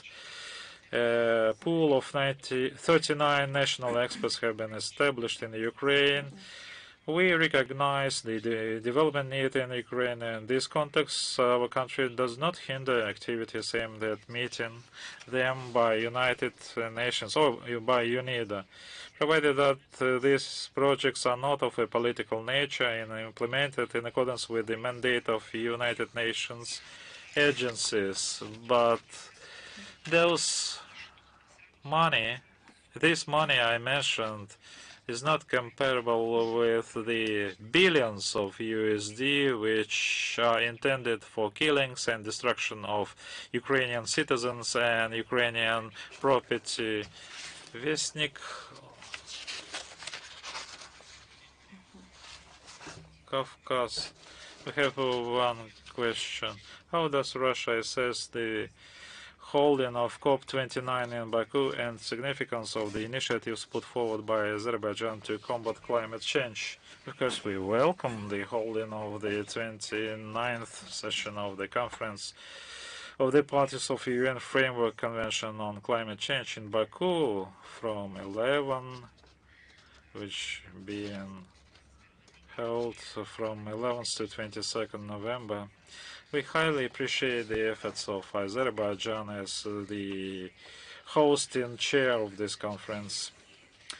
What is important here is that this is for the first time in history the largest UN climate event is being held in the Commonwealth of Independent States territory in the South Caucasus. These territories have their own unique specifics in terms of climate processes, but they are often given more modest attention on part of the UN bodies compared to other regions. We traditionally support the holding of significant international events in the CIS countries. We have the experience, good experience, positive experience, how to host these events, which was once again demonstrated by Azerbaijani presidency. As for the initiatives of its presidency, Russia has joined most of them. We believe that Baku proposals are reasonable and timely.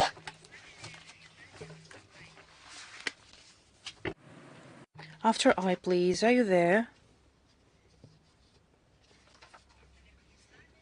Well, probably not here.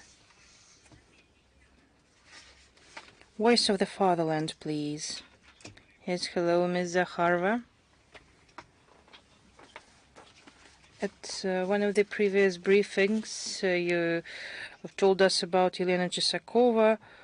When she went out with the Russian flag outside, it was a heroic feat. And after that, in Odessa and many other Ukrainian cities, a liberation movement has intensified. Have you ever heard about this? Do you know about their goals? And another question, how can Russia help to liberate from the US occupation? Help to whom? To Ukraine. To Ukraine, okay. Well, Ukraine is not the only country that is occupied by the West, which is under colonial dependence. There are countries like Germany, which has 30,000 American soldiers on their soil. There are a whole number of European countries where US nuclear forces are deployed, and European countries has no access to such weapons, and they cannot decide whether they want this US personnel and equipment be present on the territory or not. US occupation is typical and characteristic for many regions of our planet.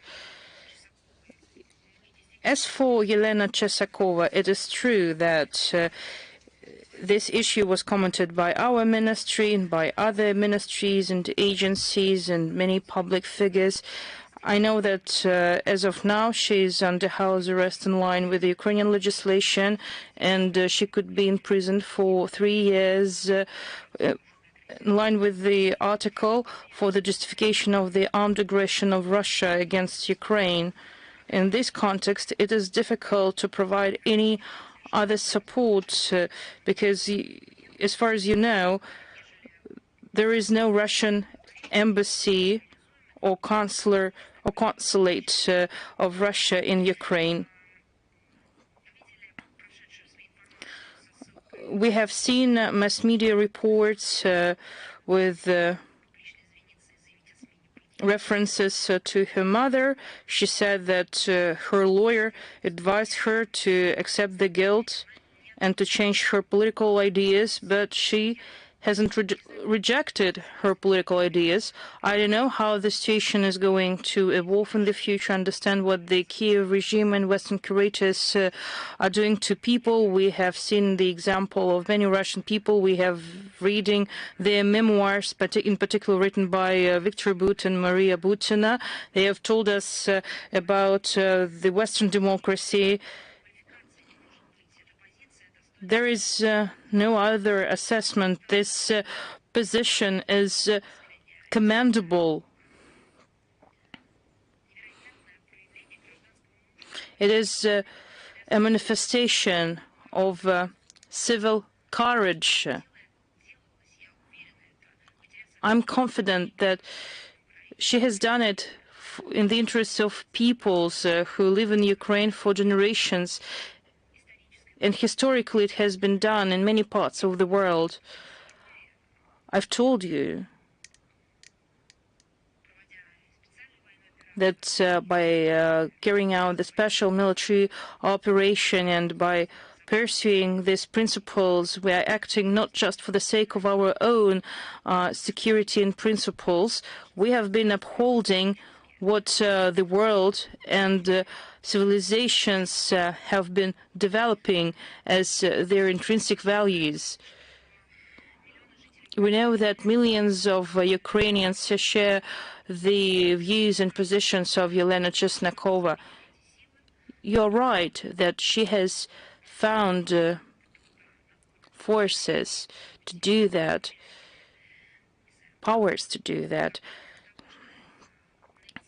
It will take for someone else some effort and time to do that. And she also reminded us that Odessa is a hero city, and to acquire this status, people had to carry out heroic feats. They fought against fascism. They understood that they are risking their life. It was about life and death. Odessa is one of the jewelries of among the UNESCO World Heritage Sites. It's a jewelry in our history. It's a multicultural city which has been a legacy of our civilization. This city is well known for its defenders who historically defended this city for the sake of truth.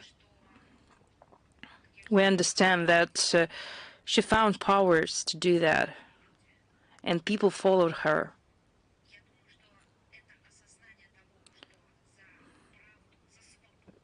It's a realization that you need to fight for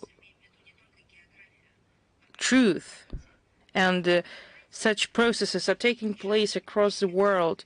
10 years ago, when we have been speaking about this this ridiculous gender discussions, people were snickering and asking us to stop speaking about it. But now everyone realized that this trouble might emerge in any household under the pretext of tolerance, non-aggression, and progress. We have been talking about neo-Nazi manifestations in the world, in Europe, in the United States. We have been speaking about that on a regular basis. No one believed us or tried to ignore that. But now we see that there is a problem of extremism in many parts of the world. There is a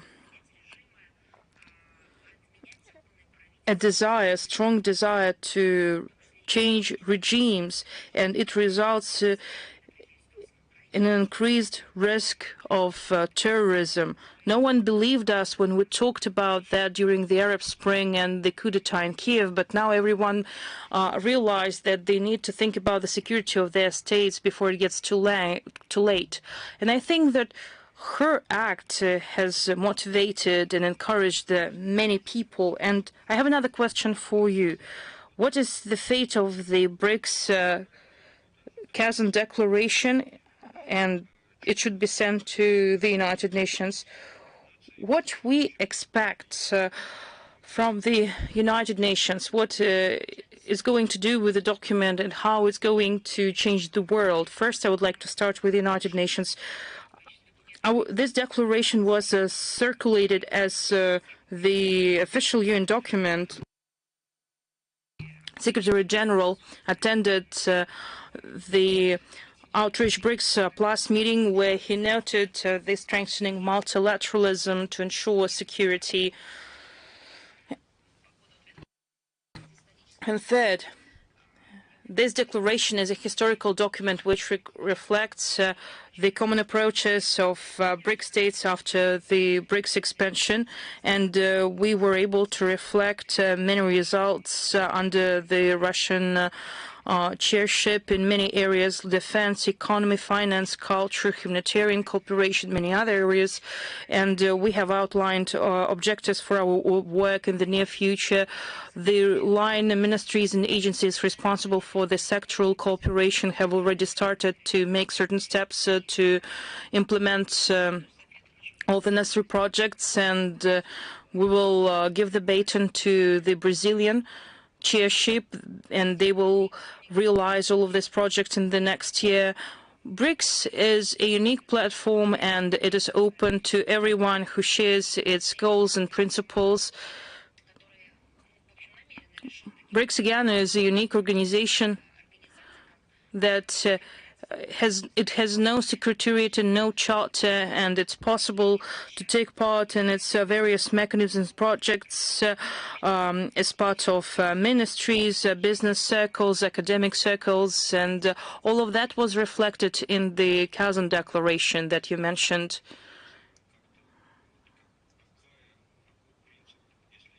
So what is the principle if people, organizations share the BRICS objectives? How can they join the process or involved in that? You know, it's quite a broad question. We have a website. You can choose an